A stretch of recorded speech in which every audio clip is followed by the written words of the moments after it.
Coach, you've been practice 10. So how do you feel like your group is doing at this point? Well, I think we're definitely getting smarter, and we're reacting quicker to our offense's tempo based on the plays we're putting in. But I think we still need to get a little bit tougher, and I mean that as far as our tackling is concerned. I was talking to a couple of coaches going up. It's a mentality, and I'm not sure if the days running together and how hard we've been practicing is getting to them, but we got to toughen up. There's no reason to miss tackles or to leave plays on the field like that. And if we're going to be the best we're going to be, we got to get better at that. Is it two guys in your group that have earned their number so far? There are two guys in my group that have earned that number. Levante Bentley, the transfer from Clemson, he was the first one. He's been doing excellent in camp. He's gotten better every single day. He's became the leader in our room. And then Isaac Hurtado, who honestly was on the bottom of my list, I'm going to tell you. But he played that first practice scrimmage that we had, and he showed up out of nowhere. I mean, he was playing at a whole different speed than the other guys, and even though he's at the bottom, I think that created some competition in my room to see that he could get his number before about 3-4 guys were in front of him. And I've also moved him up to what we call the gold team or the second team, so he's going against the ones right now, and I'm looking forward to see exactly how he keeps progressing. Coach, with your group, Levante's new, but most of your guys were here last year. What's your impressions of those guys so far? Who's standing out other than Isaac? Other than Isaac, Marvin Ham, I think last year they had him at Sam, so he was on the end of the line. When I look at his body type, he looks more of an inside back, and since we've moved him there, he's smart, and he's been moving around well too. But he has not earned his number over Isaac. I hold him to a higher standard as well, and he's pushing to get one. Now, he wants a single-digit number. That ain't going to happen.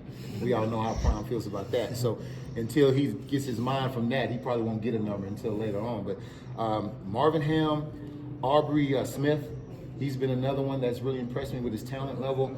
We got to get him further along in the book. But I think those two guys have been noticeable guys that have impressed me. You mentioned Levante's leadership in the room already. Do you see that kind of on the field, but just kind of his game experience that he had playing at the level that he did at Clemson? Yeah, I think his game experience definitely helped, but he's not a vocal guy. He's more of an example guy. And, the kids in the room, they kind of take to him. They call him Unc because he's an old head as far as his game experience. And he's been here for a while. He's a transfer. He's got 1 year left. So a lot of them kind of lean on him because he's played in big games in Clemson and he's been asked to come in at certain times when other players have gotten hurt. That experience is served him well. Talking about Bentley transferring and acclimating really smoothly, how's DeMoy Kennedy been doing? Well, DeMoy Kennedy is still rehabbing. So he hasn't played yet. Now he's able to go through individual reps and do some things with the trainers, but as far as actually getting on the game field, he hasn't been able to do that yet. It's been cleared. But I'm telling you, when he does, he's going to be electrifying. He's probably he will be the fastest linebacker that we'll have, and he'll play a lot of where teams try to mismatch us with fast running backs and things like that. We'll be able to keep him on the field and take advantage of that, and he'll be our guy. We'll put on those guys that are kind of faster. He's going to be electric when he gets back. How's Jeremy? With the spring game only 9 days away, have you noticed kind of more of a buzz around the locker room about that? Obviously a big day, still that Folsom Field. But... Listen, the pressure is on. To sell out a spring game, I don't know if that's ever been done before. I've been Googling and researching and trying to find out, and it has not. So we're very proud of that, to be the first team to do that. So, yeah, the kids are really excited. They're really excited to show their talent. It's exposure for them. It's an opportunity to be seen by the nation. And it's also going to be on ESPN and by Buff fans. So, I think that just speaks to how the fans and the support in the city is behind us. So we're excited to get out there. How's Jeremiah Brown look so far? And will he be playing off the edge and off ball, or will he just be playing off ball? Jeremiah Brown's going to be used in several different ways. So, yeah, you'll see him off the ball and on the ball. He's a dynamic athlete. He was at Jackson State. He's going to be there for us here. With his speed and his athleticism, yeah, he can play both. Coach, you're seeing a lot more of the numbers earned on defense right now. Is that because the defense has had a better spring?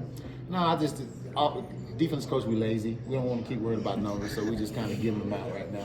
I'm going to put one of them in 66. Bonacati? Y'all remember him? The linebacker from Miami? Huh?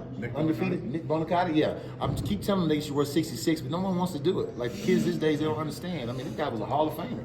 But, I'm going to keep doing the history on that. I'm going to see if I can get one of them in 66. That's my goal. As you guys kind of continue implementing this defense, how, from your perspective, how's it looking from the front to the back? it's getting there. You know, we're never satisfied because we're putting so much in, because we're trying to put competition on their mental state as well as their physical. On the field, the practices we do, that's going to be physical, right? But we're adding in stuff every single day to see how they handle it mentally. Because here's the thing. When we get into a game, we're going to be playing against teams where we'll have a game plan, but they'll have a game plan too. And then we're going to have to make adjustments on the field.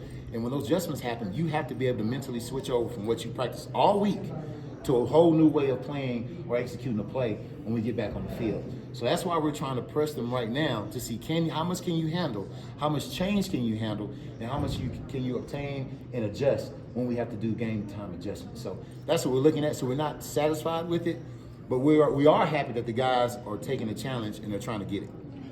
Do you think the fact that all these players are having to kind of go through a dramatic roster overhaul and that big adjustment and adaptation period will aid you all during the season in terms of those in-game adjustments and week-to-week adjustments? I think it will some, yeah. I think any type of challenge or pressure is going to help you when the pressure is on for real in the game time adjustment. So, yeah, any type of competition or any type of pressure we can put on them at this point, we want to put on them. We want to make sure they're ready to go because, I mean, hey, we just sold out the spring game. It's a lot of people waiting to see us be excellent, and we want to be excellent. All of the defensive players that we've talked to so far this spring have just mentioned the tempo that the offense plays with. Have you seen at this point kind of a jump from the first day of practice to now and their ability to kind of handle the up-tempo nature of the offense? No, not at all. Not at all. The offense is putting the pedal to the metal. They are on the gas. We're trying to adjust and line up quickly, but you know what? We love it. Again, the pressure, right? If they continue to do that like that, then when the game time happens in September, we will be ready. The game will be slower for us, and we'll be ready to execute. So we keep telling them, keep pushing the gas. And they're confusing us. They're having us all over the place. If you're out there, you see folks jumping, running around, trying to get lined up, and that's good for us. Because when it comes time to win the games, we'll be ready. So no, we're nowhere near ready to handle that tempo. Last one. Coach, a lot of the staff is from different places as well. Yeah. How do you feel like you guys have meshed together? Are you guys working out some kinks as a staff? Do you feel like it's come together pretty well? Well, you know, here's the funny thing about that. The staff is somewhat, we've never all worked together before. Some of us have been together about 17 years, okay, us with Prime. Then the other part of the staff, we've known them for about 10 years. So we've always got together and said, how good would it be if we could all work together? So it's not really a challenge because we've been to clinics together, we've went to either houses, special events, holidays, and we've always talked ball and we know each other. So really, it's a pressure breath air to be with us and finally be together and get this great coaching staff together and be cohesive. Thanks, Coach. Thanks, Coach.